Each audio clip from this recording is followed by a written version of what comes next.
बिस्मिल्लाहिर्रहमानिर्रहीम। अस्सलाम वालेकुम डियर स्टूडेंट्स, मैं हूं engineer Shahzad Ashraf from the channel top spot physics. Dear students, आज हम लोग डिस्कस करने जा रहे हैं third application of the Gauss's law, जो कि है electric intensity between oppositely charge parallel plates. यानी अगर हमारे पास ऑपोजिटली चार्ज पैरेलल प्लेट्स हों तो उसकी वजह से उन प्लेट्स के बीच में कितनी इलेक्ट्रिक फील्ड स्ट्रेंथ होगी या कितनी इलेक्ट्रिक फील्ड इंटेंसिटी होगी, आज हम लोग उसके बारे में बात करने जा रहे हैं। तो सबसे पहले एक चीज़ बताता चलूँ कि एग्ज़ाम पॉइंट ऑफ व्यू से बेटा याद रखिएगा, ये जो है ये इम्पॉर्टेंट लॉन्ग क्वेश्चन है। पहली बात, ये काफ़ी दफ़ा फ्रीक्वेंटली हमने बोर्ड एग्ज़ाम में देखा, ये एज ए लॉन्ग क्वेश्चन आया हमारे पास। तो याद रखिएगा, electric intensity between oppositely charge parallel plates important long question है, तो आपने इसको लॉन्ग क्वेश्चन के पॉइंट ऑफ व्यू से प्रिपेयर करना है। अब यहाँ पे बेटे दो हमारे पास चार्ज प्लेट्स हैं। ये जो ऊपर वाली प्लेट है आप लोग देख सकते हो, इसे हमने पॉजिटिव चार्ज दिया हुआ है, और जो नीचे वाली प्लेट है उसे नेगेटिव चार्ज दिया हुआ है। तो ऑब्वियसली जो इलेक्ट्रिक फील्ड लाइंस हैं वो पॉजिटिव प्लेट से स्टार्ट होंगी और नेगेटिव प्लेट पे एंड हो रही होंगी। ठीक है, तो अब हम लोग आर्टिकल को बाकायदा स्टार्ट करते हैं। तो इसमें बेटे जो सबसे पहली चीज़ हमें डिफाइन करनी है वो है सरफेस चार्ज डेंसिटी। भाई सरफेस चार्ज डेंसिटी हम लोग ऑलरेडी सेकंड एप्लीकेशन में ही बात कर चुके हैं। भाई जितना चार्ज स्टोर्ड हुआ है इस प्लेट के यूनिट एरिया में, charge per unit area is called the surface charge density. इसको बेटे सिग्मा से डिनोट करेंगे, इसमें ज़्यादा बात नहीं करेंगे क्योंकि ऑलरेडी हम लोग इसके बारे में देख चुके हैं। तो this will be actually the charge per unit area. अब ऐसा करें बेटे, यहाँ से चार्ज की वैल्यू पता लगा लें। तो जो ही यहाँ से चार्ज की वैल्यू पता लगाएंगे that will B sigma times the ए। ठीक है, तो हमारे पास यहाँ से जो चार्ज की वैल्यू आ जाएगी वो सिग्मा ए आ जाएगी, और इसे फिल वक्त के लिए हम लोग इक्वेशन नंबर 1 रख लेते हैं। ओके, अब आर्टिकल में फर्दर मूव करने से पहले मैं एक बात बताता चलूँ, और ये बड़ी इंपॉर्टेंट चीज़ है। अगर आप लोगों ने ये बात सीख ली तो आपको इनफैक्ट आर्टिकल को समझना बहुत आसान हो जाएगा।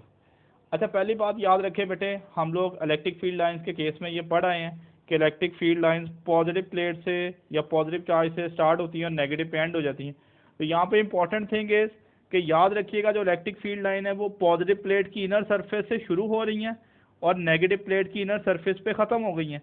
इसका मतलब ये हुआ कि इन प्लेट्स के बीच वाले रीजन में, ये प्लेट्स के अंदर अगर मैं बात करूं, मतलब यहाँ पे या इस प्लेट के अंदर मैं यहाँ पे बात करूं, तो कोई इलेक्ट्रिक फील्ड लाइन नहीं है। इलेक्ट्रिक फील्ड लाइन सिर्फ प्लेट्स का जो दरमियान वाला एरिया वहाँ पे है।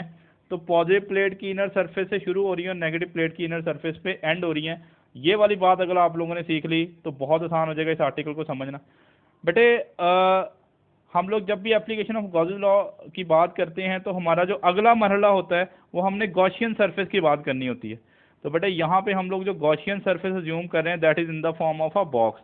आप लोग देख सकते हो बेटे कि ये मैंने गॉसियन सरफेस अज्यूम की है एक बॉक्स की फॉर्म में। ये रेड कलर का आपको एक बॉक्स बना हुआ नज़र आ रहा है, पर ये बॉक्स मैंने ऐसे बनाया है कि इस बॉक्स की जो अपर सरफेस है ना वो पॉजिटिव प्लेट के अंदर है, बाकी जो सरफेसेस हैं वो आपको अलग से नज़र आ रही हैं। मतलब जो ऊपर वाली सरफेस है वो पॉजिटिव प्लेट के अंदर है। अब बुक में इस बॉक्स को कोई नाम नहीं दिया गया, ठीक है, बट मैं आपकी आसानी के लिए क्या कर रहा हूँ बेटे, इस बॉक्स को मैंने ए बी सी और डी का नाम दे लिया। वैसे तो उस बॉक्स की टोटल 6 साइड्स बनेंगी, बट हमारी बुक वाले ने क्या किया हुआ है बेटे, 4 साइड्स के लिए कैलकुलेशन की है। वैसे बाकी 2 साइड्स के लिए भी 0 ही बनेगा, लेकिन हम लोग बुक के अकॉर्डिंगली चलेंगे। तो आसानी के लिए हम लोग समझ लेते हैं कि ये यहाँ पे एक बॉक्स पड़ा हुआ है बेटे। अब सबसे पहले हम लोग फ्लक्स फाइंड आउट करने जा रहे हैं for the side A B, कि ए बी साइड के लिए फ्लक्स कितना आ रहा है। तो बेटे अगर हम लोग फ्लक्स का फॉर्मूला लिखें तो हमारे पास जो फ्लक्स का फॉर्मूला होगा बेटे, इस फ्लक्स को मैं φ1 बोल लेता हूँ, और ये होगा ई ए कॉस थीटा। ओके, अब हमें देखना है थीटा कितना होगा। भाई थीटा बेटे दो चीज़ों के दरमियान एंगल है, इलेक्ट्रिक इंटेंसिटी और वेक्टर एरिया के बीच में। तो बेटे इलेक्ट्रिक फील्ड लाइंस की हम ऑलरेडी बात कर चुके हैं, पॉजिटिव प्लेट से स्टार्ट हो रही हैं और नेगेटिव पे एंड हो रही हैं, मतलब ये नीचे की तरफ है। बेटे ये सरफेस है, मुझे वेक्टर एरिया चाहिए, तो मैं इस सरफेस के ऊपर क्या ड्रॉ करूंगा, परपेंडिकुलर। बेटे ये वाली साइड जो है ये सरफेस है, मतलब दिस इज द सरफेस। आप लोग तो यहाँ पे वेक्टर एरिया ड्रॉ करेंगे तो इसके ऊपर परपेंडिकुलर ड्रॉ करना पड़ेगा। तो बेटे अगर मैं यहाँ पर परपेंडिकुलर ड्रॉ कर लूँ तो situation will be like this, electric field line नीचे को और वेक्टर एरिया इस साइड को। तो देखें इलेक्ट्रिक फील्ड लाइन और वेक्टर एरिया में कितना एंगल बन रहा है, तो बेटे ऑब्वियसली ये कितना एंगल बनेगा, 90 डिग्री। और हमें पता है जो cos 90 की वैल्यू है बेटे वो 0 होती है। तो इस साइड का जो फ्लक्स आ जाएगा, flux for the side A B, उसको मैंने φ1 बोला हुआ है, और इनफैक्ट उसकी वैल्यू कितनी आ जाएगी हमारे पास, 0 आ जाएगी। ओके, ये तो एक साइड का फ्लक्स हो गया। अब हम लोग बात करते हैं flux for the side C D. ये आप लोग देख सकते हैं, this is the side C D. अब सी डी के लिए भी तकरीबन वैसी सिचुएशन है बेटे, इलेक्ट्रिक फील्ड लाइंस आप लोग देख सकते हो नीचे को हैं। अब मसला रह गया वेक्टर एरिया का। तो बेटे ये सरफेस है, ये इस बॉक्स की सरफेस है, वेक्टर एरिया ड्रॉ करना है तो आपको क्या ड्रॉ करना पड़ेगा, परपेंडिकुलर। ठीक है, मतलब यहाँ पे अगर मैं वेक्टर एरिया ड्रॉ कर लूँ ना आपकी आसानी के लिए, तो ये कुछ इस तरह से बनेगा। इलेक्ट्रिक फील्ड लाइन इधर को है, तो अगर मैं इस सरफेस का वेक्टर, ये सरफेस है, इसका वेक्टर एरिया यूं बाहर को आएगा, तो अगर मैं इसका वेक्टर एरिया ड्रॉ कर लूँ तो बेटे वो इस साइड को आ जाएगा। तो ये हमारे पास हो गया वेक्टर एरिया ब्लैक वाला। और जो ब्लू वाली लाइन है बेटे वो इनफैक्ट इलेक्ट्रिक इंटेंसिटी के लिए। तो यहाँ पे देखें, जो इलेक्ट्रिक फील्ड लाइंस और वेक्टर एरिया के बीच में एंगल बन रहा है बेटे, फिर से कितना बन रहा है, 90 डिग्री बन रहा है, आप लोग देख सकते हैं। तो यहाँ के मैं फ्लक्स को बोलूँगा φ2, और इसका फॉर्मूला मैं यूज़ करूँगा EA cos थीटा, और इनफैक्ट यहाँ पर भी थीटा कितना बन रहा है, 90 डिग्री। तो cos 90 डिग्री की वैल्यू अगेन हमारे पास 0 होगी, तो इस सारी सरफेस का भी फ्लक्स आ जाएगा 0। ओके, दो साइड्स, साइड ए बी के लिए और साइड सी डी के लिए बेटे हमारे पास फ्लक्स आ गया 0। ए बी का मैं ऑलरेडी आप लोगों को बता चुका हूँ कि वेक्टर एरिया इस साइड को बनेगा, और इलेक्ट्रिक फील्ड लाइंस बेटे नीचे को बन रही हैं, तो फिर से एंगल दोनों में 90 बन रहा है।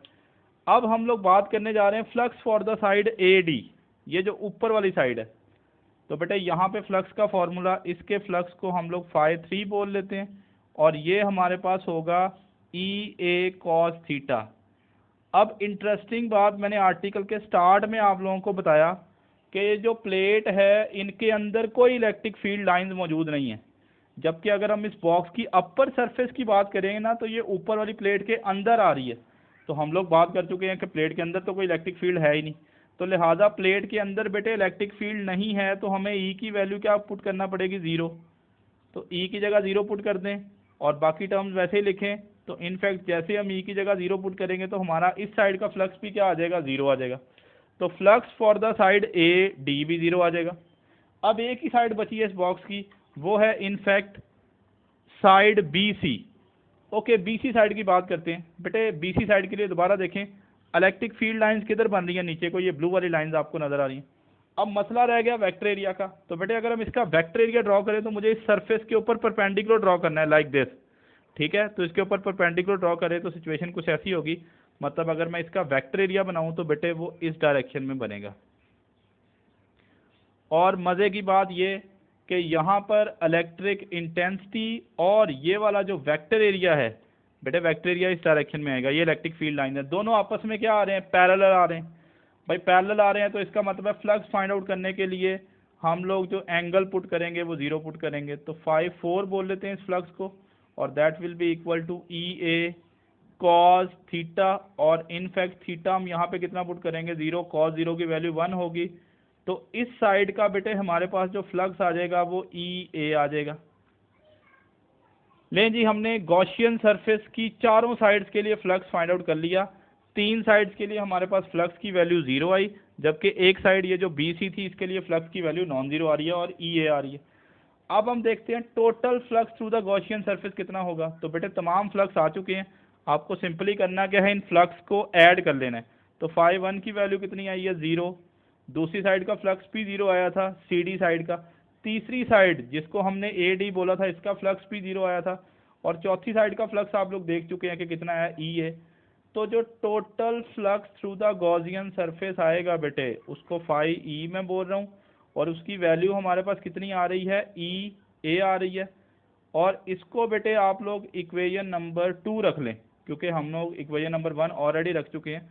So this will be the equation number 2। हमने total flux through the Gaussian surface पता लगा लिया।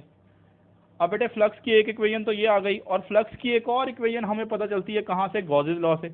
आप लोग गॉसेस लॉ के बारे में पढ़ चुके हैं कि flux through any close surface is equal to 1/ε0 times the charge enclosed in that surface.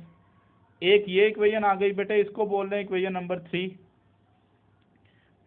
Bye Gauss's law flux through any close surface is equal 1/ε0 times the charge enclosed in that surface.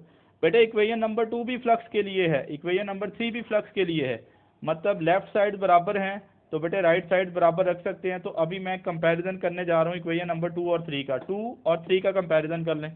तो चूंकि left side बराबर हैं लिहाजा हम right sides को बराबर रख सकते हैं। तो पहले 2 की राइट साइड लिखें। बेटे 2 की राइट साइड हमारे पास आएगी EA, और इसका कंपैरिजन कर सकते हैं, इसको इक्वल रख सकते हैं इसकी राइट साइड की। तो बेटे इसकी राइट साइड आ रही है इक्वेशन नंबर 3 की 1/ε0 टाइम द चार्ज। और अब देखें इक्वेशन नंबर 1 से, यहाँ पे देखें जरा, इक्वेशन नंबर 1 से हमने चार्ज की वैल्यू पता लगाई थी सिग्मा ए।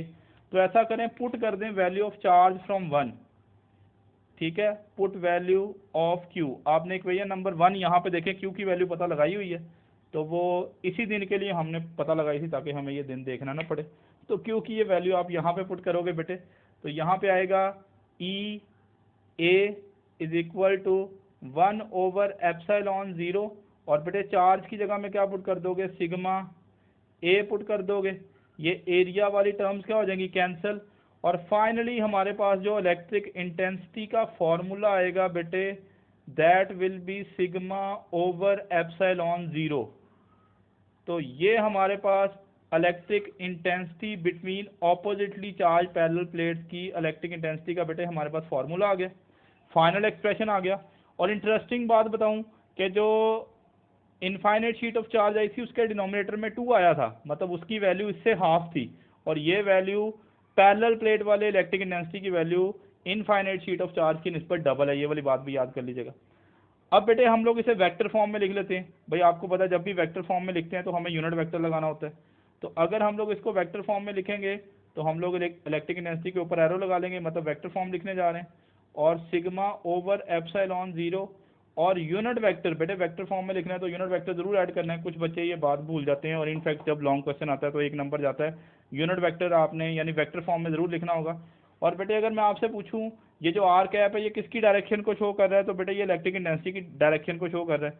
और इलेक्ट्रिक इंटेंसिटी की डायरेक्शन आप पढ़ चुके हो केस नंबर 4 और 5 of the electric field lines, कि अगर एक पॉजिटिव प्लेट हो एक नेगेटिव हो तो पॉजिटिव प्लेट की इनर सरफेस से शुरू होंगी और नेगेटिव प्लेट की इनर सरफेस पे एंड हो जाएंगी। तो यहाँ पे मैंने लिख दिया है कि r cap is directed from positive to negative plate.